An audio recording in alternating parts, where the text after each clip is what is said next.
This week on World Traveler Cooking, we're going to make risotto alla mirtillo. Now, as of when I'm filming this, it's currently blueberry season. But you can make this with frozen blueberries just as easily as you can make it with fresh blueberries.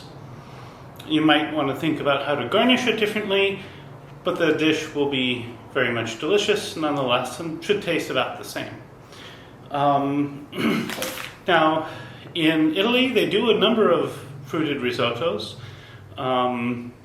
We've already covered strawberry risotto. There's also fig risotto, orange risotto, and someday, maybe, I will experiment with pineapple in risotto just to give people a hard time. But the key to all of this is a proper pairing of the fruit to the cheese, or in this particular case, we use the fruit mostly for coloring, and the cheese is the main flavor. So, for ingredients, we have 190 grams of carnaroli rice. You could use around 200 grams of arborio if you'd rather. 50 grams or so of blueberries, so it's not a lot. I have 30 grams of butter. A lot of times you'll start risottos with olive oil, but for fruited risottos, usually we start them with butter. Have an onion, about 100 gram onion. I would say, think baseball-sized onion in US terms. It's a little smaller than that, but baseball-sized onion will be fine. And then I'm going to use about 100 grams of this, about half or so of the scamorza affumigata. This is going to provide the main flavor in the risotto. And it's a smoked cheese, kind of similar to like a smoked mozzarella. If you're in the US and you can't get this, then look for an American smoked provolone. That would be probably the closest thing, and it may be even a little easier to work with than this, but always better to use Italian products when you can in Italian food. Of course, then we have our broth. We have vegetable broth. We'll need about 3/4 of a liter or 3 cups. So this is a little over half that, so I'm going to add some more broth to this can. At any rate, let's go ahead and get started. Now, before we get started, it's always good to do our prep with Italian food so we can focus on the cooking. So I've chopped my onion. I'm now going to take my blueberries and I'm going to put them in here. You can use a blender, or even you can just mash the blueberries a bit. Of course, if they're frozen, you may not even need to do more than that.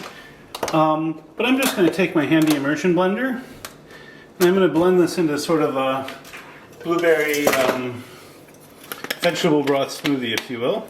Now we're going to melt our butter on about a medium heat, and once it's melted and starting to cook, we'll go ahead and add our onion. As I say, you don't really have to blend this very much. It's good, however, to kind of like avoid there being whole berries, and although they will cook out. Now that our onion's translucent, we're going to add the rice. And we'll stir this frequently for the next 5 or 6 minutes while we wait for the rice to toast. Then we'll start adding our liquids. So now it's been a bit over 5 minutes, so I'm going to go ahead and I'm starting to see the rice browning a little bit, which is fine. So, but don't want to go much more than that, so I'm going to go ahead and pour in maybe 100 milliliters of this white wine. White wine is not optional because it gives the acidity to this dish, and blueberries don't have much acidity, so unlike the unlike the strawberries, we really can't omit the wine here. Now, we're then going to stir this until it's fully absorbed. I would say the wine I usually use is this Allure Pinot Grigio. Nobody pays me to say this, but it is my go-to Italian white wine for cooking risotto. And some other dishes. Barefoot Wineries in the US has a very cheap Pinot Grigio with the right flavor profile also. So if you're in the US and you're looking for a inexpensive wine for cooking this sort of dish, I would say the Barefoot Pinot Grigio is good for that. Anyway, now that this is all absorbed, I'm going to start adding my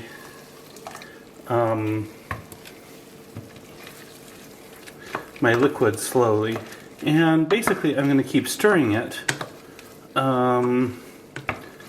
until all the liquid is fully absorbed, and then I'll add a little more. This is what we call, I think, risotto, the process through which risotto is made. And we want to keep this going relatively nice and fast. So we'll keep this on like a nice medium high the whole time. I'll be back when I'm about halfway done with my liquid so you can see what it looks like. You can see already I haven't used very much liquid yet, but it's already developing a very nice purple color. And the reason why we keep stirring it like this is to draw as much starch out of the rice as possible. We want a really starchy dish. So we'll keep this up for a while. See?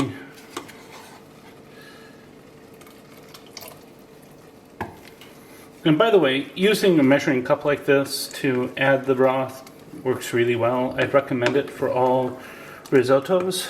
It makes your life a lot easier. So I'll be back when I've gotten through more of the broth, and you'll get a chance to see this. So we're at about half of our liquid at this point. You can see this is becoming nice and starchy. We want to keep it starchy, so we're not going to add the liquid too fast. We're just going to keep stirring it. And it should be another 5 to 10 more minutes before we're ready to add the cheese. So I'm going to keep stirring it robustly until I'm just about out of liquid, and then we'll come back. Now, we're coming to the end here, and one thing that's worth noting is that scamorza is a stretched curd cheese, much like mozzarella. And for this reason, when it melts, it tends to get, it tends to get stringy even before it melts. So mixing in with the risotto can lead to some stringiness. We're going to try to control this by stirring it in vigorously just until everything gets creamy, and then taking everything off the heat and just letting things set. But you can end up with a risotto with strings of cheese in it, which, well, not the end of the world, is maybe not what you're shooting for. To avoid this, you're going to stir in the cheese while the risotto is really hot, and just stir it in vigorously. But not too much. So I'm going to, you want this to be nice and super starchy like it is now. I'm going to take it off the heat. And I am going to stir this in. About as vigorously as I can. Just until things get really creamy. Yeah, like that. There we go. I can smell the smoke. And now we're going to just let it sit and firm up. So now I'm just going to let it sit for about 5 minutes, and then we'll be back for the taste test. So now to plate this, I'm going to take and I'm going to put some scoops of the risotto on a plate. I'm going to heap them up. And this risotto holds its form fairly well because of the cheese. If you want to spread it out a little bit, you can take your finger at the and you can slap the bottom of the plate like this. And that will spread it out without like giving it a flat appearance. I'm going to garnish this with some fresh blueberries since they are in season.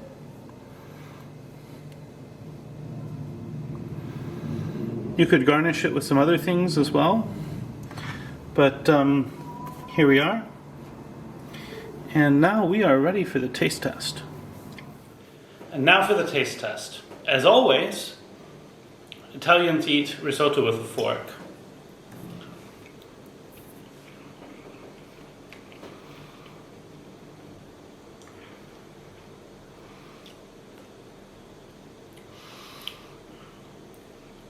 So I'm going to try this again without the blueberry on top, and then I'll compare with it.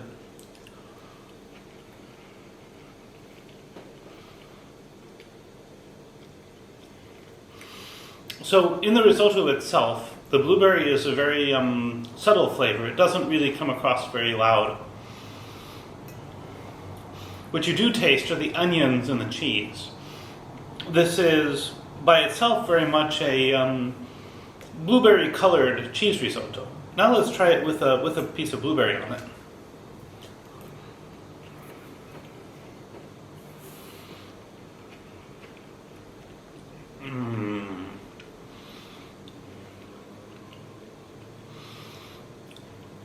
So paradoxically, the blueberry gives it much more acidity, and it brings out the flavor of the cheese and the berries much more. So you get like a fruit cheese pairing with the piece of fruit on top.